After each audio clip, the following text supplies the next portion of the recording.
সবগুলা চোর, সবগুলা ডাকাত এখন ভারতে গিয়ে বসেছে। তাহলে এদেশে পাকিস্তানপন্থী আমরা ৫৪ বছরে কাউকে পাকিস্তানে যেতে দেখিনি, কাউকে দেখিনি। এখানে কেউ নামাজ পড়েন তারাও পাকিস্তানপন্থী বলা হয়। বাংলাদেশের কোনো আলেম পাকিস্তানের সাথে যোগাযোগ রাখে না, বাংলাদেশের কোন দল পাকিস্তানের সাথে যোগাযোগ রাখে না, বাংলাদেশের কোন দাড়িওয়ালা টুপিওয়ালা পাকিস্তানের সাথে যোগাযোগ রাখে না। কিন্তু আপনি খেয়াল করলেই দেখবেন যারাই এই কথাগুলা বলে সবগুলা পেছনে পেছনে ভারতের তাবেদারি করে। এরা মূলত দেশের মধ্যে বিশৃঙ্খলা লাগাতে চায়। যখন তাদের আদর্শিক পতন হয়েছে, যখন তারা দেখেছে ইসলামপন্থীরা এগিয়ে যাচ্ছে, তখন তাদেরকে দমাবার জন্য জাস্ট একটা পুঁজি হচ্ছে এই যে পাকিস্তানপন্থী যে খেলা শুরু হয়েছে। আমি এগুলাকে বলি এগুলা রাজনীতির পুঁজি আর কি। গত গত 16 বছর ধরে এই যে পাকিস্তানপন্থী বলা হতো একটি দলকে। আচ্ছা বলেন তো ওই দলের কেউ কি পাকিস্তানে গেছে? কিন্তু ঠিক তার বিপরীতে যারা এই কথাগুলা বলতো, এই সবগুলা সবগুলা চোর, সবগুলা ডাকাত এখন ভারতে গিয়ে বসেছে। তাহলে এদেশে পাকিস্তানপন্থী আমরা ৫৪ বছরে কাউকে পাকিস্তানে যেতে দেখিনি, কাউকে দেখিনি। এখানে কেউ নামাজ পড়েন তারাও পাকিস্তানপন্থী বলা হয়, কেউ দাড়ি রাখে তারাও পাকিস্তানপন্থী, কেউ পাঞ্জাবি পরে তারাও পাকিস্তানপন্থী। একদিকে এটা রাজনীতি করার একটা পুঁজি, অপরদিকে মূলত এর মাধ্যমে ইসলামকে পিছিয়ে দেয়া, ইসলামকে ঠেকিয়ে দেয়া। গত কয়েকটি মাস ধরে একটা সার্ভে কিন্তু চলছে গোটা ভোটের ময়দানে। বাংলাদেশে একটা সার্ভে চলছে যে আসলে বর্তমান বাংলাদেশে ভোটের ময়দানে কার অবস্থান কি। যদিও কেউ অপরকে হক প্রতিপন্ন করবার জন্য বলে যে ইসলামপন্থীদের ভোট বাংলাদেশে ২%, কেউ বলে ৩%, কেউ বলে কোনো এখনো পার্সেন্টই হয় নাই। এগুলো মনের সুখে বলে আর কি টকশোতে। বাস্তবতা হচ্ছে ২০০১ সালের পরে বাংলাদেশে আর কোনো নির্বাচন হয়নি। ২৫ বছরের ব্যবধানে একটা বিশাল প্রজন্মের গ্যাপ এখানে হয়েছে। ২৫ বছর আগে যাদের জন্ম হয়নি তারা কিন্তু এখন ভোটার, এবং এই ২৫ বছরে কারো কারো দাড়ি পাকা শুরু হয়ে গেছে, তারা একবারও ভোট দিতে পারেনি।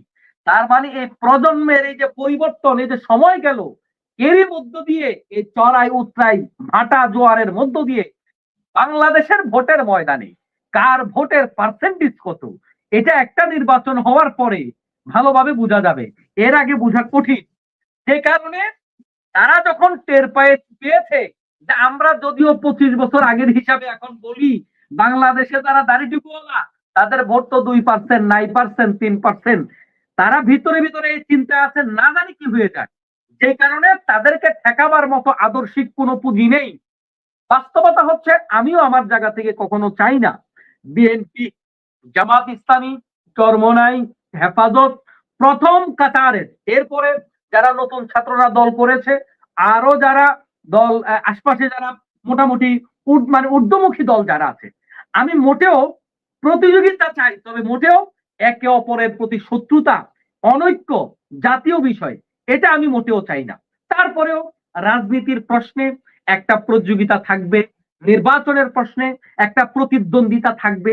সে জায়গা থেকে প্রত্যেকটা রাজনৈতিক দল তার আদর্শ জাতির সামনে উপস্থাপন করবে, জাতি তাকে কতটুকু গ্রহণ করে সেটা জাতি তার পুরস্কার দিবে।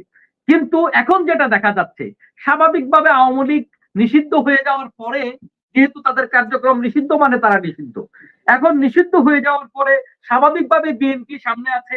বিএনপি দেশের ক্ষমতায় যাবে এটা বিএনপি মনে করছে, ক্ষমতায় যাবে মনে করছে না, বরং বিএনপি ক্ষমতায় চলে গেছেই মনে করে। যে কারণে এখনো পর্যন্ত আপনি যে সেক্টর গুলোতে আওয়ামী লীগের লোকেরা ছিল ৯৫% জায়গায় আপনি দেখেন বিএনপির লোকেরাই ঢুকেছে।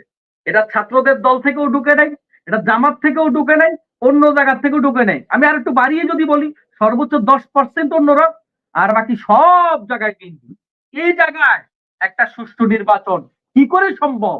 এখন তারা দেখেছে যে প্রতিদিন এমন কোন হীন অপকর্ম নাই যেটা তারা করে না। এখন আমি বিএনপির বিরোধিতা করবার জন্য এই পর্বে কথা বলছি না, কিন্তু যখন তারা দেখছে যে আদর্শিকভাবে নৈতিকভাবে আমরা ছাত্রদের কাছে হেরে যাচ্ছি, আমরা আলেমদের কাছে হেরে যাচ্ছি, আমরা ইসলামওয়ালাদের কাছে হেরে যাচ্ছি, এবং জনগণ মুখে মুখে বলা শুরু করেছে ও আচ্ছা তাহলে সব দেখি একই রকম, সেই জায়গায় তারা চিন্তা করেছে যে আমাদের আসলে এই জায়গায় আমরা কি নিয়ে খেলবো, আমাদের খেলার পুঁজিটা কি? ওই খেলার পুঁজিটা হচ্ছে পাকিস্তান পন্থী। কিন্তু এখন আমরা ওই পিনাকি ভট্টাচার্য, সাংবাদিক ইলিয়াস থেকে শুরু করে যারা দেশ নিয়ে দেশপ্রেম নিয়ে কথা বলে, তাদের পাশাপাশি আরো যারা এগুলো নিয়ে বিশ্লেষণ করে, তাদের বিশ্লেষণ গুলাকে যদি সবগুলা সামনে আনি, তাহলে আমরা দেখতে পাবো যারাই পাকিস্তান পন্থী জোয়ার উঠিয়েছে, তাদের অনেকেই কিন্তু ভিতরে ভিতরে ভারতের সাথে সম্পর্ক করে ক্ষমতায় যাওয়াটা পাকাপোক্ত করবার চেষ্টা করছে।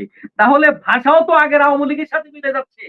ওই আওয়ামী লীগ এটা নিয়ে খেলে যেমন সুবিধা করতে পারে নাই, আমি বলবো এই পাকিস্তানি পাকিস্তানি বলেও সুবিধা করা যাবে না। প্রকৃত অর্থে বাংলাদেশে ভারতের তাবেদার আছে, পাকিস্তানের তাবেদার নাই। এটা রাজনৈতিক ইস্যু, এটা নিয়ে শুধু খেলা যায়, মজা করা যায়, এটা নিয়ে ইসলামওয়ালাদের কটাক্ষ করা যায়, এটা নিয়ে আলেম ওলামাদের হেয় করা যায়। এটা শুধুমাত্র হেয় করার একটা পুঁজি। বাংলাদেশের কোনো আলেম পাকিস্তানের সাথে যোগাযোগ রাখে না, বাংলাদেশের কোন দল পাকিস্তানের সাথে যোগাযোগ রাখে না, বাংলাদেশের কোন দাড়িওয়ালা টুপিওয়ালা পাকিস্তানের সাথে যোগাযোগ রাখে না। কিন্তু আপনি খেয়াল করলেই দেখবেন যারাই এই কথাগুলা বলে সবগুলা পেছনে পেছনে ভারতের তাবেদারি করে। এরা মূলত দেশের মধ্যে বিশৃঙ্খলা লাগাতে চায়। যখন তাদের আদর্শিক পতন হয়েছে, যখন তারা দেখেছে ইসলামপন্থীরা এগিয়ে যাচ্ছে, তখন তাদেরকে দমাবার জন্য জাস্ট একটা পুঁজি হচ্ছে এইটা।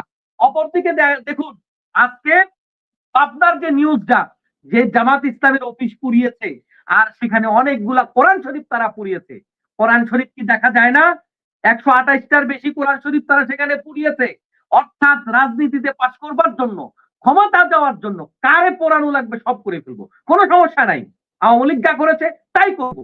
ওদের কাছে যখন নৈতিক কোনো পুঁজি নাই, জাতিকে দেওয়ার মতো তেমন কোনো পরিকল্পনা নাই, তাদের 31 দফার মধ্যে জাতিকে দেওয়ার মতো এমন গুরুত্বপূর্ণ কিছু নাই, তারা যখন জাতির কাছে নিজের একটা সুস্পষ্ট পরিকল্পনা রোড ম্যাপ দিতে পারছে না যে জাতিকে তারা সামনে কিভাবে চালাবে, তারা বাংলাদেশের জন্য কি করবে, তারা মুক্তি কি বলে যে এই বিচারগুলো এখনো পর্যন্ত শুরু হয়নি, এই ব্যাপারগুলোতে তারা এখনো পর্যন্ত কথা বলতে পারছে না, তারা বিডিআর নিয়ে কথা বলতে পারছে না, তারা জুলাইয়ের হত্যা কি বলে যে শহীদদের নিয়ে কথা বলতে পারছে না, তারা শহীদ পরিবারের পাশে দাঁড়াতে পারছে না, তারা যারা খুনি তাদের বিপক্ষে তারা কোনো কথা বলে না।